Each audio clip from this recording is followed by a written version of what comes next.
What's going on, guys? It's Josh. Today I'm going to talk about a real estate statistic, or a few actually, that nobody is really talking about. And I think it's really relevant with, a lot of the videos I've made and a lot of the kind of doom and gloom with real estate. People are talking about prices going down, people are talking a crash, a bubble popping, all sorts of stuff. And, I've given my take on it, and I kind of want to balance it out by showing some statistics so that one, you guys could learn about kind of the metrics we're looking at, and also so you could kind of see what's going on with it. Now, another thing too, like if you guys are just trading stocks, you might be wondering, I have stock trading videos, all this stuff.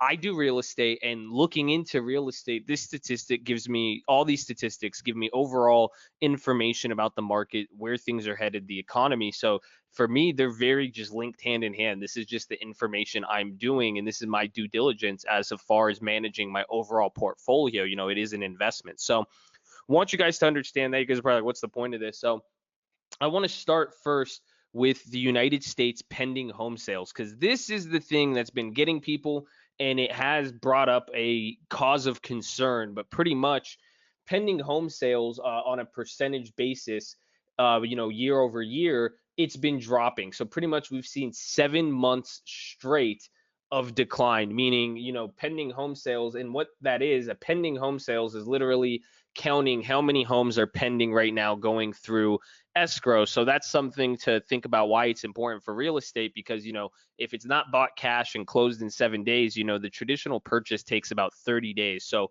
they're giving a statistic to monitor, what is the activity from, because somebody could buy a house today, it's not going to show up as a home sold, which we're going to go look over that data, but it will be pending. So pretty much it's saying, the orders that are about to go through, the amount of houses in escrow is down month over month or year over year. So it's comparing, this to the month before that, the month before that, et cetera, et cetera. And now what you see from that is it brings up a time kind of like 2014. And this is what I've talked about, where if real estate does not indeed crash, which I do not believe it is, I think there's, it could stall out, maybe see a small price decline. Crash is a big word. We're talking 30-50% drops in value. But 2014, it was kind of slowing down like this. You saw the same data, just even worse, even lower month after month. I think it was 1, 2, 3, 4, 5, 6, 7, 8, 9, 10, almost 11 months of pending sales decline. And that's because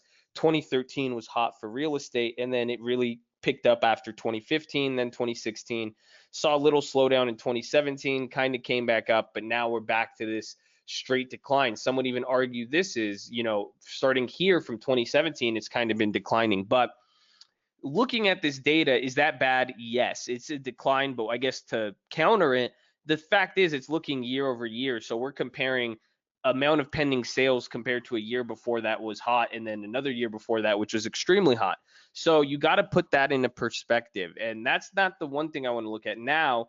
Even though pending sales are going down month over month, when we look year over year and just in total amounts, literally the amount of houses purchased, we're seeing, it's down on the month to month basis. If we look on the year, it's been kind of going down. But then when you compare it, April, May, June, July 17 to July 18, there's almost 100,000 more new homes being sold, which is a good sign. So that's showing, new home sales are still selling. So the supply concern or the demand concern, it's kind of hard to say, well, yeah, there may not be as many pending home sales, but new homes are selling more often than not. And now the real data here, this is US existing home sales. And now this is kind of worrisome, because what existing home sales are, so a new home is literally a brand new built home. An existing sale is like if I own a home that I bought, 5-10 years ago, even last year, and it was already built, and I sell that home, that would be countered an existing sale. That's why there's 5.3 million of them instead of 600,000. There's more existing home sales than anything. And this is kind of the data I like.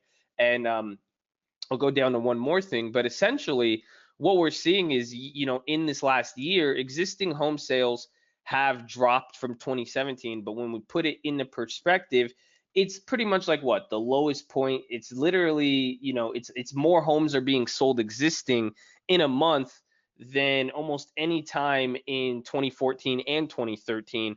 You see some slight pops in 2015, but it's starting to look like 2014? Are we seeing that decline?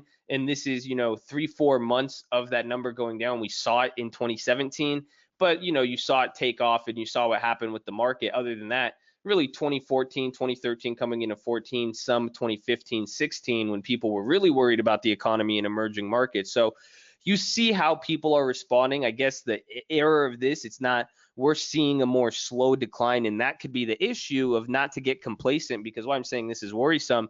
If these numbers, again, pending home sales, but then the existing home sales and even new sales start dropping, that's when I'm going to get worried, because then it's going to be a consistent pattern of decline, decline, decline, as opposed to a massive exodus at once. It's adding up that there's not that many people buying. Then there's more cause of concern of that supply issue, more supply dropping the market prices. So there's that. But lastly, the last statistic that's kind of interesting though, despite and I don't know when this number came out. I gotta see, when did they release that data? July, yeah. So last July, I don't know when the new data is going to come out, but essentially, what we're seeing is home ownership rates has increased. And now this is just a percentage of Americans who own a home by a single family residence, which is good, because even though people are saying since the beginning of January it's dropped off, it has leveled out. Now we could say from January to July last time, it went about the same percentage, about 0.1%. Here it's jumped up about 0.1%. So even though we see a slight increase in it, and that's good to know, it's still going up. It's not like 2014 where we saw that data and then home ownership started declining because people were selling their homes. That wasn't the case. So now what we're seeing is still homeowners are buying. That would be something to look out for. And this is even an interesting chart you get to see from 2008 till now, how home ownership rates have been changed. 6%, 4%, pretty big when you can't consider, that's 6 out of 10 every Americans own a house.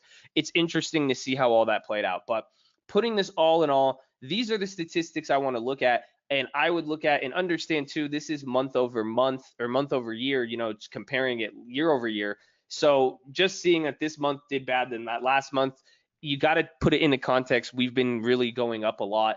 New home sales are going up. Existing home sales are still down, and they're down pretty substantially, about 300,000, but that's made up for in the new home sales.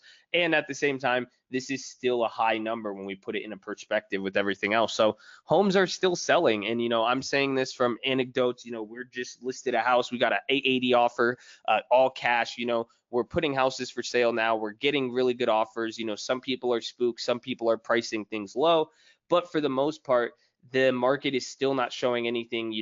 There's been warning signs, but not exit ship right now. Things are going down, which will be interesting to see how this plays out. So all of you guys interested in real estate, and I recommend all of you should be, definitely check this out. Let me know your thoughts. Would love to hear what you guys think, and check out the other videos on this topic as well too. Love you guys. Make sure you subscribe if you like this video and drop a like.